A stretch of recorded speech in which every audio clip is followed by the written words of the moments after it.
चलिए तो अब स्टार्ट करते हैं। आपको क्या बताया था कि moment of inertia of rod, ये हमने डिस्कस किया था लास्ट टाइम, कि moment of inertia of rod about an axis passing through its centre of mass and perpendicular to the rod.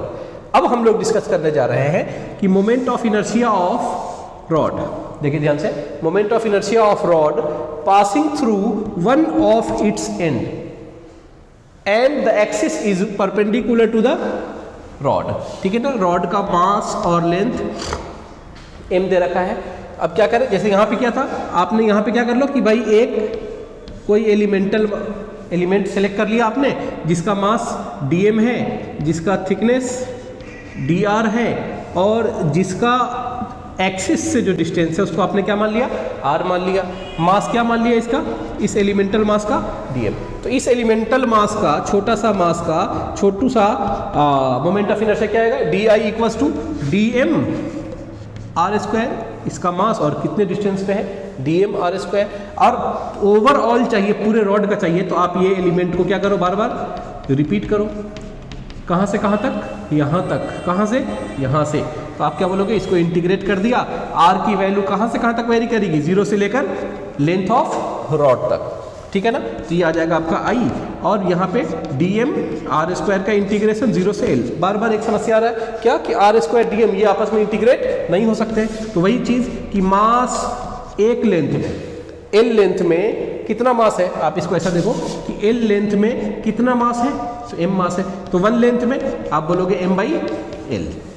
तो आपके dr लेंथ में कितना मास है, तो dr लेंथ में जो मास है वो m/l dr, और यही आपने क्या माना है, dm। तो अब आप क्या करोगे, dm को उठाकर m/l dr रख दोगे, तो i equals to 0 to l, dm की जगह क्या रख दिया, m/l dr r स्क्वायर। ठीक है ना, m/l कांस्टेंट बाहर की तरफ आ जाएगा, तो m/l जब कांस्टेंट बाहर की तरफ आएगा क्या बच जाएगा, r स्क्वायर dr का integration r raise to the power 3/3 क्या से क्या लगा दिया आपने, 0 to l। इसको जब सॉल्व किया आपने, upper limit l³/3 minus lower limit तो 0 है, तो 0/3, तो क्या जाएगा m/l इंटू l³/3। आपने सिंप्लीफाई कर दिया इसको फर्दर, क्या आ जाएगा आंसर, ml²/3। सिंपल है। तो ये क्या है, moment of inertia of rod passing through an axis which is at one end end perpendicular to the rod. ठीक है ना, तो इस तरीके से आ गया। उसी तरीके से आप देखो, फटाफट बता दोगे कि मोमेंट ऑफ इनर्शिया ऑफ एक ring, moment of inertia of a ring of mass m and radius r, कैसे निकालेंगे कि moment of inertia of a ring of mass m and radius r about an axis, ये काफी important चीज है, about an axis which is passing through its centre of mass and perpendicular to the plane of ring. ठीक है ना, कि ring आपका suppose xy plane में बना है, बोर्ड वाले प्लेन में रिंग बना है, आपका एक्सिस क्या है कि सेंटर ऑफ मास से पास कर रहा है और इस प्लेन के परपेंडिकुलर है, यानी ऐसा, समझ में आई बात। यानी आपने जमीन पे इस तरीके से एक रिंग बनाया, तो ये वाला उंगली जो है, ये वाला एक्सिस क्या होगा आपका, वो एक्सिस जो इस रिंग के परपेंडिकुलर है। तो इस वाले एक्सिस से, सपोज मैं इसको समझाऊं ऐसा, सपोज यहाँ पे आपका रिंग बना है इस तरीके से, ये रिंग है, तो ये वाला एक्सिस, रिंग जो है बुक के प्लेन में है, किस एक्सिस के अबाउट बोला था, about an axis which is passing through centre of mass and perpendicular to the plane of the ring. तो अब बताइए इस वाले एक्सिस के अबाउट। ठीक है ना, अब इसमें कैसे करेंगे, मैंने मान लिया सपोज एक छोटा सा मास मान लिया, कौन सा मास, dm मास मान लिया, जो कितने डिस्टेंस पे है, फिक्स एक्सिस से। देखो फिक्स एक्सिस से जो डिस्टेंस होगा सब, हर एक मास का, इस वाले मास का, इस वाले मास का, एलिमेंटल मास का, सभी एक एलिमेंटल मास का, इससे जो डिस्टेंस होगा वो कितना होगा, r होगा। तो मैं एक एलिमेंटल मास का मोमेंट ऑफ इनर्शिया लिख रहा हूँ छोटा सा, तो di equals to dm r square. ठीक है ना, ये आपने दे रखा है आपको कि रेडियस ऑफ रिंग किसके इक्वल है, r स्क्वायर। पूरे का मास का चाहिए, पूरे बॉडी का चाहिए, पूरे रिंग का चाहिए, तो आपने क्या कर दिया, इसको इंटीग्रेट कर दिया। अब यहाँ पे आप देखें di का इंटीग्रेशन i, अब यहाँ पे r वेरी नहीं कर रहा है, इस एलिमेंटल मास के लिए एक्सिस से डिस्टेंस किसके इक्वल है, आर के इक्वल है। इस एलिमेंटल मास का इस वाले एक्सिस से कितना डिस्टेंस है, आर डिस्टेंस है। हर एक एलिमेंटल मास का एक्सिस ऑफ रोटेशन से कितना डिस्टेंस है, आर डिस्टेंस है। तो आपका आर यहाँ पे क्या आ जाएगा, कांस्टेंट इंटीग्रेशन डी एम। तो आई की वैल्यू क्या आ जाएगी, I will be equal to D M का इंटीग्रेशन एम और आर स्क्वायर। ये क्या है, moment of inertia of a ring about an axis which passes through center of mass and perpendicular to the plane of the ring। ठीक है ना। तो अब आप बताइए कि मोमेंट ऑफ इनर्शिया ऑफ एक डिस्क का मोमेंट ऑफ इनर्शिया कैसे निकालेंगे। ये डिस्क है, ठीक है, ठीक है, जिसका मास m है और रेडियस r है। इसका मोमेंट ऑफ इनर्शिया कैसे निकालेंगे, about an axis which passes through it centre of mass and perpendicular to the plane of disc. ठीक है, तो देखो जितने भी कंटिन्यूअस बॉडी होंगे सबसे इंपॉर्टेंट जो इसमें है वो है आपको एलिमेंटल मास सिलेक्ट करना। तो अब मैं डिस्क के लिए एलिमेंटल मास कैसा सिलेक्ट करूं, ठीक है ना। तो मैं बता रहा हूं आपको कैसे सिलेक्ट करेंगे कि एक हमने क्या ले लिया, एक रिंग ले लिया ऐसा, ठीक है ना।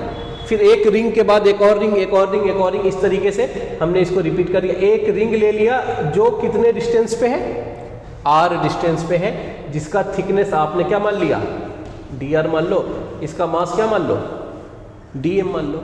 अब मैं इस रिंग को यहां से लेकर यहां तक पूरे इस सरफेस इस वाले यहां से लेकर इस पॉइंट से लेकर इस पॉइंट तक इंटीग्रेट कर दूं। ऐसा ऐसा करके पूरे में रिंग बना लिया, रिंग बना लिया, रिंग बना लिया, बहुत सारे इनफाइनाइट रिंग्स बना लिए। तो ये क्या आ जाएगा, डिस्क आ जाएगा। तो इससे एक बात और समझ में आती है, डिस्क का मतलब कितना रिंग, इनफाइनाइट रिंग। जैसे आप एक स्ट्रेट लाइन बनाते हो, स्ट्रेट लाइन पे क्या है, इनफाइनाइट नंबर ऑफ पॉइंट्स, सारे पॉइंट्स को कलेक्ट कर दिया, क्या बन गया, स्ट्रेट लाइन। उसी तरीके से डिस्क को बनाने के लिए कितने रिंग्स की जरूरत है, इनफाइनाइट रिंग्स की जरूरत है, जिसका रेडियस ऐसा, देखो ध्यान से, 0 से लेके कहां तक होगा, r तक होगा। तो कैसे करेंगे, एक एलिमेंटल मास सेलेक्ट कर लिया जिसका मास dm है और थिकनेस उसका dr है, और r डिस्टेंस पे वो क्या है, एक्सिस ऑफ रोटेशन ये है आपका जो सेंटर ऑफ मास से पास कर रहा है, और r डिस्टेंस पे है वो, ठीक है ना। तो उस छोटू सा मास का छोटू सा मोमेंट ऑफ इनर्शिया क्या आ जाएगा, dm r स्क्वायर। आपने इसको क्या कर दिया, इंटीग्रेट कर दिया। अच्छा, अब जब हम इंटीग्रेट करेंगे तो इसमें r की वैल्यू कहां से कहां तक है, तो आप बोलोगे 0 से लेकर कैपिटल R तक, है ना, रेडियस ऑफ डिस्क तक, ठीक है ना। इसका ये वैल्यू तो आ जाएगी I। फिर यहाँ पे क्या आ जाएगा, dm r स्क्वायर, तो जिसको हम इंटीग्रेट करना मुश्किल हो जाएगा हमारे लिए, dm और r स्क्वायर आपस में इंटीग्रेट नहीं होंगे। तो अब हम यहाँ पे क्या करेंगे, ये जो आपका मास है m मास कितने एरिया पे है, आप बोलोगे पाई r स्क्वायर एरिया पे कितना मास है, m मास है, क्योंकि यहाँ पे जो मास है आपका पूरे के पूरे बॉडी पे है, पूरे बॉडी में फैला हुआ, पूरे एरिया में फैला हुआ है, ना कि किसी सरफेस पे फैला हुआ है, ठीक है। अब इसको देख लेते हैं एक बारी। आपका जो मास है वो पूरे एरिया में फैला हुआ है, ना कि किसी लेंथ किसी पार्ट में है, पूरे एरिया में। तो आपने क्या बोला कि पाई r स्क्वायर एरिया में कितना मास है, तो m मास है। तो 1 यूनिट एरिया में कितना मास होगा, तो आप बोलोगे m upon pi r square. ध्यान से देखें, तो आप बताइए आपने जो रिंग सेलेक्ट किया है इसका एरिया कितना होगा। तो आपने रिंग को क्या करो, काट दो बीच से, और रिंग को काट के इस तरीके का खींच लो, ये क्या आ जाएगा, रॉड जैसा आ जाएगा कुछ। तो इसका एरिया कितना हो जाएगा, लेंथ इंटू विड्थ। तो इसका लेंथ जो आएगा ये 2 पाई r के इक्वल है, और इसको आपने क्या माना है, dr। तो आपने जो एलिमेंटल रिंग सेलेक्ट किया है उसका एरिया क्या हो जाएगा, आप बोलोगे 2 पाई r dr। तो पाई r स्क्वायर में m मास, 1 यूनिट एरिया में m upon pi r square मास। तो 2 पाई r dr एरिया में कितना मास होगा, तो आप बोलोगे m upon pi r square into 2 पाई r dr।